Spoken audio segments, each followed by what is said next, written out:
নাজমুল হুদা বলেছেন মহিষ দিয়ে কোরবানি করা যাবে কিনা। তিনি দুটো প্রশ্ন করেছেন। এটা প্রথম প্রশ্ন, মহিষ গরু কিনা, এটা প্রথম প্রশ্ন। যদি গরু হয় তাহলে সেটা গবাদি পশুর মধ্যে অন্তর্ভুক্ত হবে। আল কোরআন গবাদি পশু থেকে কোরবানি করা, জবে করা এবং তার গোশত খাওয়ার কথা বলেছে সূরা হজের মধ্যে, এবং সূরা আমের মধ্যেও গবাদি পশুর ডিটেলসটা বর্ণিত হয়েছে এবং তার মধ্যে বাকারের কথা এসেছে। বাকার বিশুদ্ধ মত অনুযায়ী জামুস বা মহিষ এটা নও মিন আনওয়াইল বাকার, গরুর একটা শ্রেণী। গরুর শ্রেণীর মধ্যে আছে যেমন নীল গাই, বন্য গরু, আবার আমাদের গৃহপালিত গরু, ঠিক তেমনি মহিষও গরুর একটা শ্রেণী।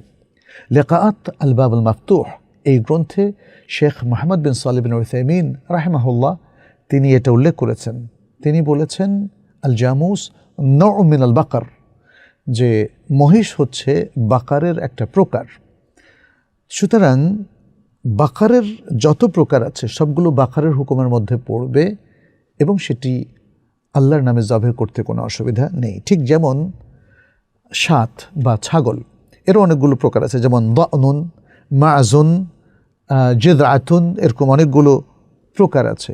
এই সবগুলো মিন নাওশিয়া, মিন নাওশাত, এটা ছাগলের প্রকারের মধ্যে পড়ে।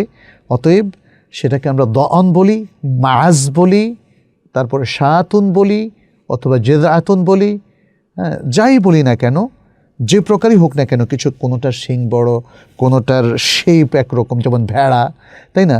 আবার আমাদের দেশি ছাগলের আরেক রকম, আবার আরব দেশের অনেক বড় বড় ছাগল আছে যেগুলো 60-70 কেজি পর্যন্ত গোশ হয়। তাহলে এক একটা এক এক রকম হওয়ার পরেও যেহেতু নাও এক, তাহলে এগুলো গবাদি পশুর মধ্যে অন্তর্ভুক্ত হবে, এগুলো দিয়ে কোরবানি করা যাবে।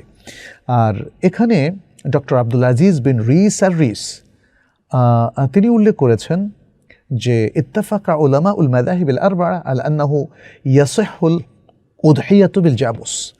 তিনি বলেছেন ফিকহি যে 4টা মাযহাব রয়েছে, আল মাযহাব আল হানাফি, আল মালিকি, আল শাফিঈ, আল হাম্বলি, এদের উলামায়ে কেরাম তারা একমত হয়েছেন যে জামুস বা মহিষ দিয়ে কুরবানি এটা শুদ্ধ। কারণ হলো মহিষের যে বিধান বাকারের সে একই বিধান। অন্য কথায় বলা যায় মহিষ হলো এক ধরনের গরু। তিনি আরও বলেছেন ওয়াকাদ হাকা ইবনুল মুনযির আল ইজমা আলা আন্না যাকাত আল জামুস কা যাকাত আল বাকার। ইবনুল মুনযির তিনি হেকায়াত করেছেন, বর্ণনা করেছেন যে এই ব্যাপারে একটা ইজমা আছে।